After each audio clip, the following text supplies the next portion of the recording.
Good evening. My name is Kristen Largen, and I am the Associate Dean of Religious and Spiritual Life and the College Chaplain, and I'm delighted to welcome you to our mid-year graduates recognition ceremony.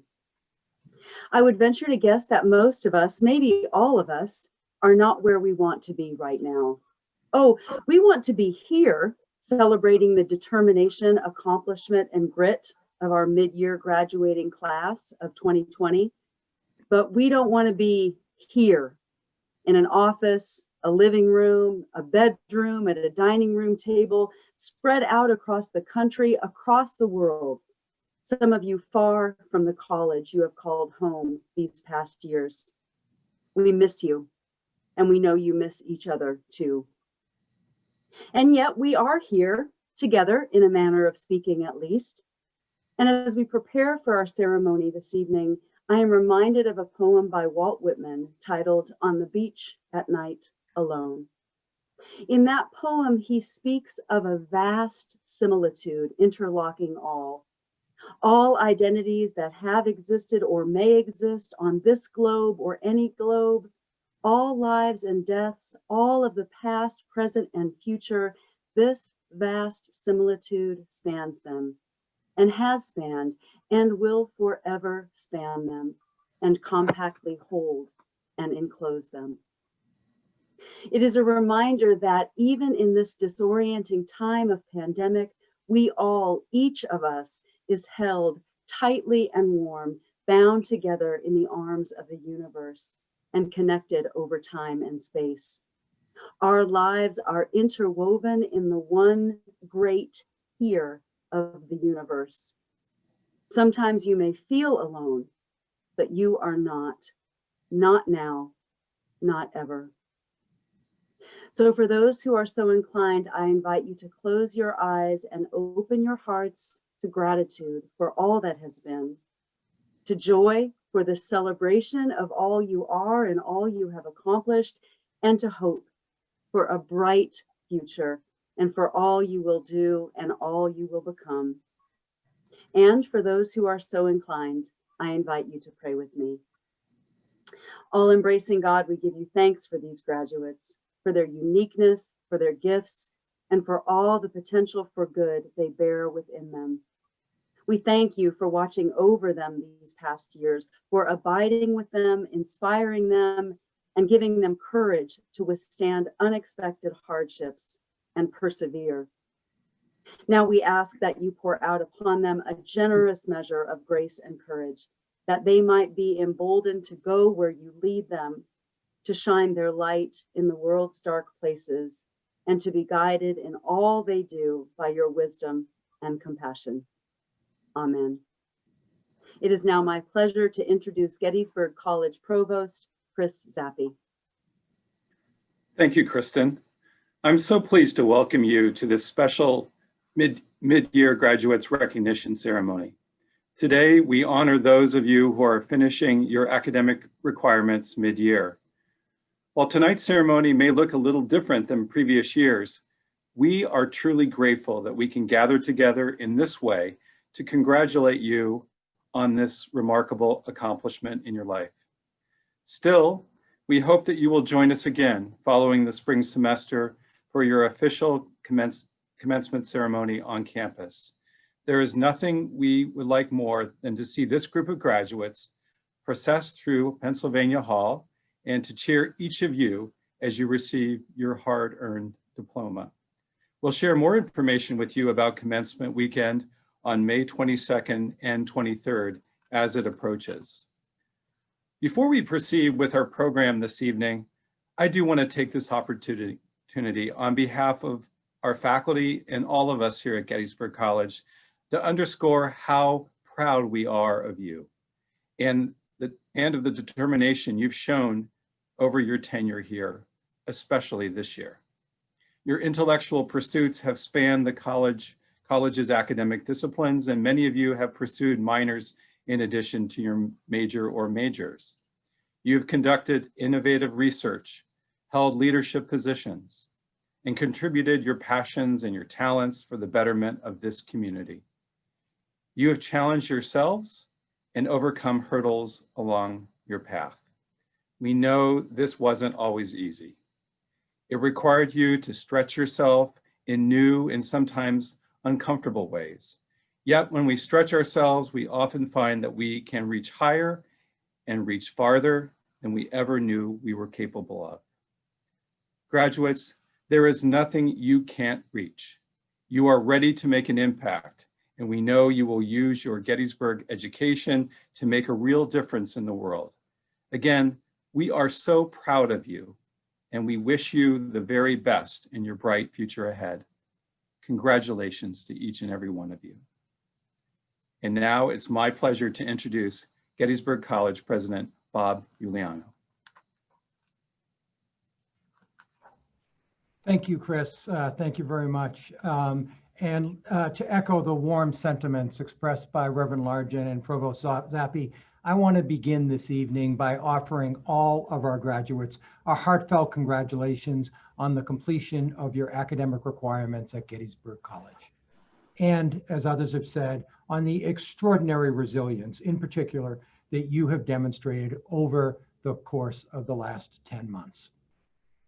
So often the challenges we face, those we overcome, as well as those that cause us to stumble, to doubt, to brush ourselves off, and to move forward perhaps a bit bruised, but yet stronger, those challenges have a special way of preparing us for what lies just around the bend in our professional and personal lives. I'm confident that this will be true for you as well, when the pandemic recedes and becomes something that is in our past rather than in our present. Let me say what both the Provost and Reverend Largent has said, a recognition of just how difficult it must be to conclude your student experience at the college in this manner, engaging virtually through a screen when your fondest memories of this campus have undoubtedly centered around an intimacy that defines this place. The close bonds formed with faculty and friends, relationships that last a lifetime.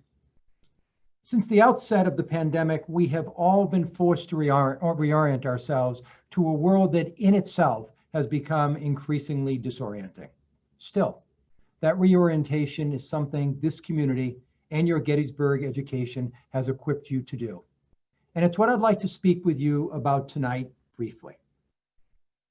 As we convene today, I am reminded of what I regard as a compelling insight from the writer and author Alvin Toffler, who observed that, and here I quote, "The illiteracy of the 21st century will not be of those who cannot read and write, but of those who cannot learn, unlearn, and relearn." There's nothing simple about unlearning and relearning. It's the primary reason that the pandemic continues to endure across this country and why other plagues of society, from racism to economic inequality to hunger, have persisted for millennia despite our deep knowledge of their causes and their devastating effects. It's human nature for each of us to become married to our own thinking, our own beliefs, our own behaviors, to the lives we lead, and to all that we believe we know. This begs the question, how then do we train our minds to unlearn and relearn within a world that demands that we become more adaptable and ever more aware of the consequences of our own actions and their impact on others? One way to resist the temptation, is to resist the temptation of binary thinking. What do I mean by this? Think about computer science courses, those of you who have taken it. And you know that coding is a series of ones and zeros, the language of computers. As reflected in this coding environment, binary simplifies choices into two stark alternatives, 0 or 1, this or that, right or wrong, black or white. Now, binary thinking is neither inherently good nor bad. It entirely depends on the context and the issue. To some extent, we're wired to think this way. Many issues before us simply don't necessitate deeper cognitive analysis, and creating binaries permits us to make quicker, low-stakes decisions. What shirt should I wear today? Pizza or salad for lunch? Skim or carefully read the last 50 pages of my assignment for class? Yet, that's not true for issues that matter, where deeper thinking and openness to alternative perspectives is essential. Regrettably, in a time so polarized and hypercharged by technology, the application of binary thinking to complicated issues has become ever more commonplace, even encouraged. That's because we're inclined to crave clarity, speed, definitiveness. So we subscribe to points of views heavily influenced by our environment and friends without necessarily carefully reflecting on what truly matters to us and the sort of world we want to help fashion. We too often resort to defining those around us by superficial labels or by the limited interactions we have with those who share such labels, such as party affiliation, instead of taking the time to truly get to know people as individuals. We increasingly see the world in terms of us and them, othering those who do not look like or think quite like us. These actions, if unchecked, can represent a hard line between us and those outside our own tribe of thinkers. It forms a rigidness within us that affords little slack for fresh perspectives, for subtlety, or for future growth. This is both limiting and damaging. It erodes dialogue and widens the divides between us. We can see this in our own democracy today, and as Gettysburgians, we know how this story can end. We saw it in 1863. Binary thinking can also cap our individual potential and the inspiring possibilities that lie before us. It can serve as a form of a self-constrained constraint, a self-imposed constraint, and by virtue of that, limit our capacity to understand and celebrate the richness of the world around us. So then, how do we overcome this instinct within ourselves to oversimplify? How do you, as Gettysburg College graduates, avoid the pitfalls of binary thinking? This evening, I'd like to propose to you 3 key steps. First, take your liberal arts and sciences education and put it to good use. Your Gettysburg experience has endowed you with a remarkable gift, the ability to see from multiple vantage points, to marshal facts and evidence, to formulate and communicate sound judgments. Apply what you have learned during your years here to achieve a fuller understanding of the world, your place in it, and your hopes for it in your future. Second, familiarize yourself with your own presumptions and preconceptions. We all tilt our perceptions based upon our own experiences and leanings. Realize where this benefits you and where it may limit your growth and effectiveness. And most importantly, develop the courage to name and combat those presumptions and preconceptions as you move forward. Finally, embrace the difficult path and the uncomfortable conversations. Seeing the world in black and white may be easier, but it is the gray of life that truly gives it its vibrancy. It is the messy, the complicated, the nuanced that offers the promise of enlightenment and the beauty to your story and personal relationships. With this, my charge to you as Gettysburg College graduates is challenging but rewarding. Lean into life's complexity. Find order and meaning amid today's uncertainty. Build allies among those with whom you disagree.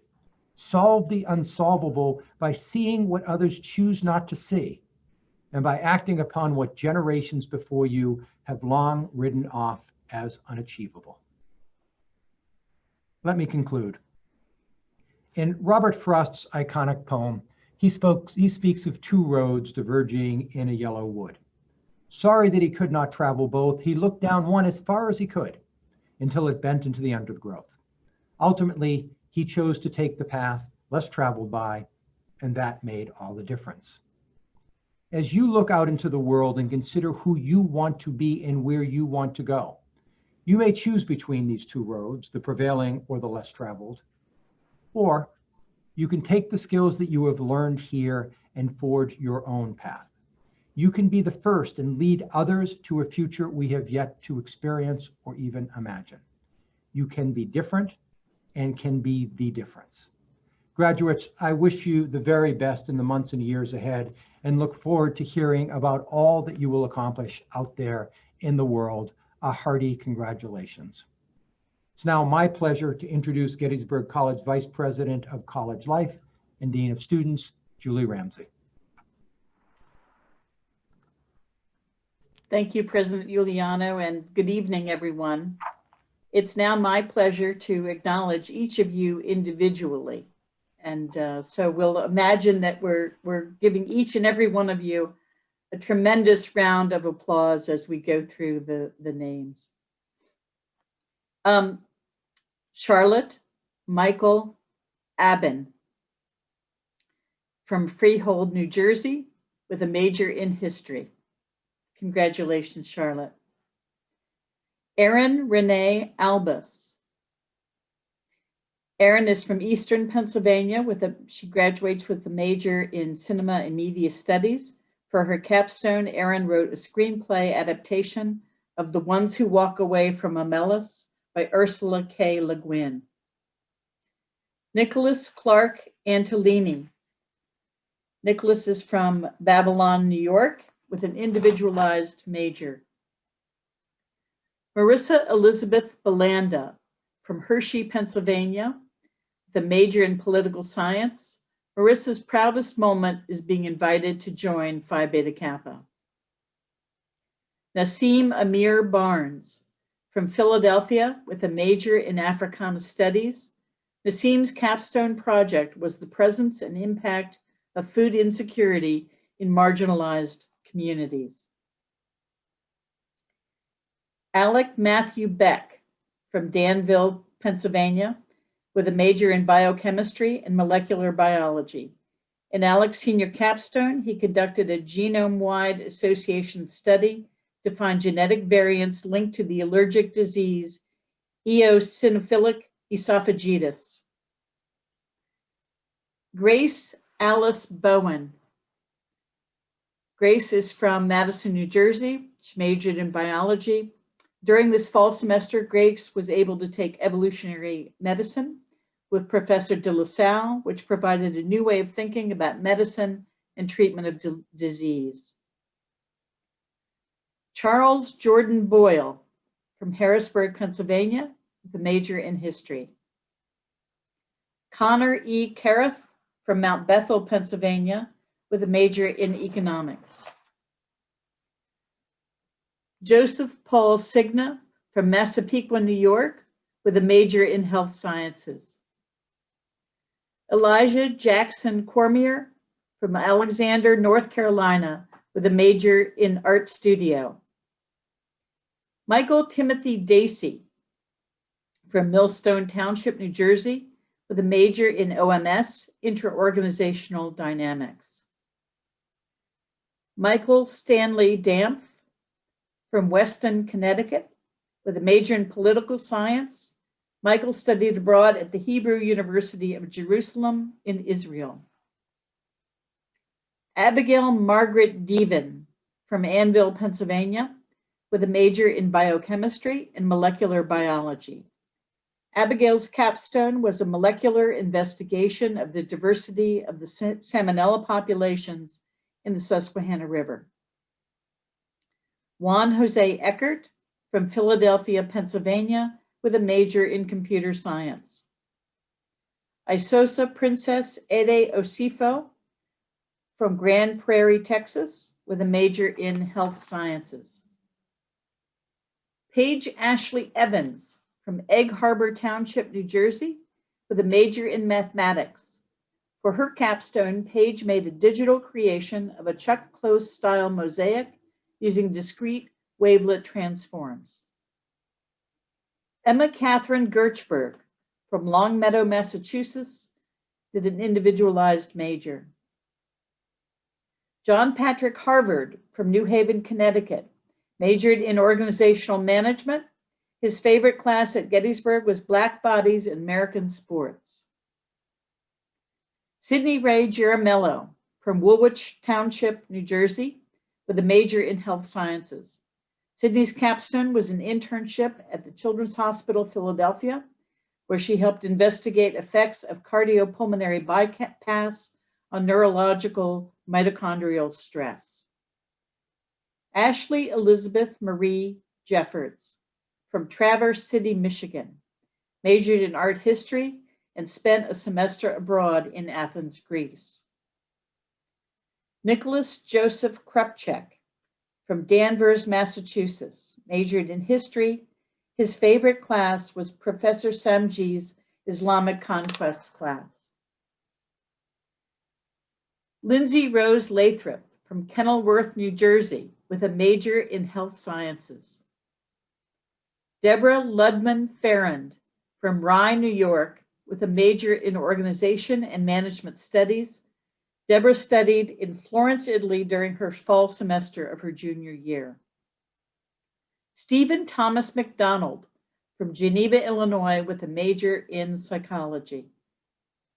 Matthew Vincent McCann from Potomac, Maryland, developed an individualized major.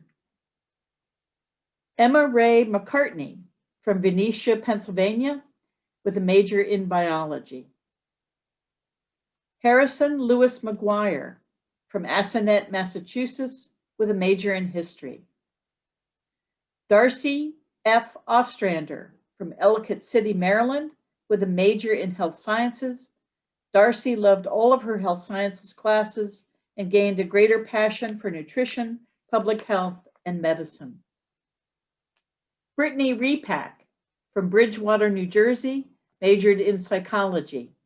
Her proudest moment was completing an internship in advancing her research by executing an independent study on heart rate variability. Zachary Earl Rhodes from Lexington, Massachusetts, with a major in history.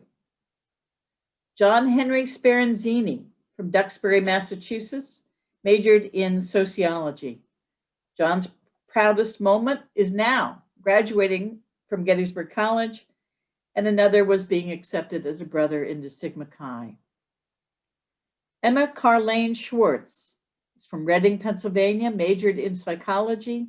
Her proudest moments aren't moments, they're her relationship with her friends, her professors, and staff. Eliana Rose Vickers from Annapolis, Maryland, majored in biology. Eliana did research in the Amazon rainforest for 3 weeks during her tropical terrestrial biology course with Alex Trillo. Xin Kai Wan from Nanjing, Jingsu, China, majored in psychology. Xin Kai's capstone topics are children's eating preferences and makeup preferences. Keelan Bailey Weber from Westfield, New Jersey, the major in health sciences. In her senior capstone, Keelan isolated and identified novel antibiotics from soil bacteria to combat antibiotic resistance. Michael Timothy Welsh from Medford, New Jersey, majored in economics and has provided us a quote, don't hope someone else gives you an opportunity, create one for yourself. Alexandra Catherine Wright from Hillsborough Beach, Florida, with a major in environmental studies. Sky Zhang from Beijing, China, majored in health sciences, and fondest moments were choosing philosophy and the Thursday 5 p.m. discussion club were highlights of her years at Gettysburg College. That concludes the listing of our student graduates. Our heartfelt congratulations to each of you. I hope the champagne corks are popping, the noisemakers are out, and you're celebrating in every way possible. So to help us wrap up our celebration, I'd like to invite music major Brittany Sedgwick, member of the class of 2021, to lead us all in the singing of the alma mater. If you wish to join the singing, a link to the lyrics is available in the chat.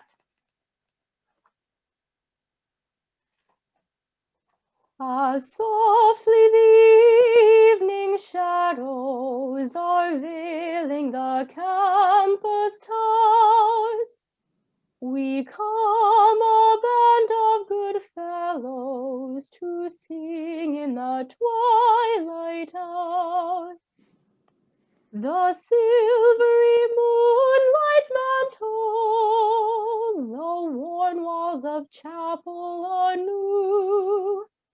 The wind in the trees sweetly echoes our praises of orange and blue. Whenever my loyal ones gather to waken fond memories, Our thoughts shall be turned alma mater, O Gettysburg, back to thee. Forever am I thy debtor, and whatever else I may do, I love, I'll defend, and I'll honor the glorious orange and blue. Thank you, Brittany. That was beautiful. Receive now the benediction. Graduates, it is time. A desperate, needy world is waiting, and you have been gifted and you are ready to go. So whether in your heart you hear the world beckoning, asking for your gifts, or you hear God calling you, inviting you into a new future, may you answer in the words of Isaiah, "Here I am, send me."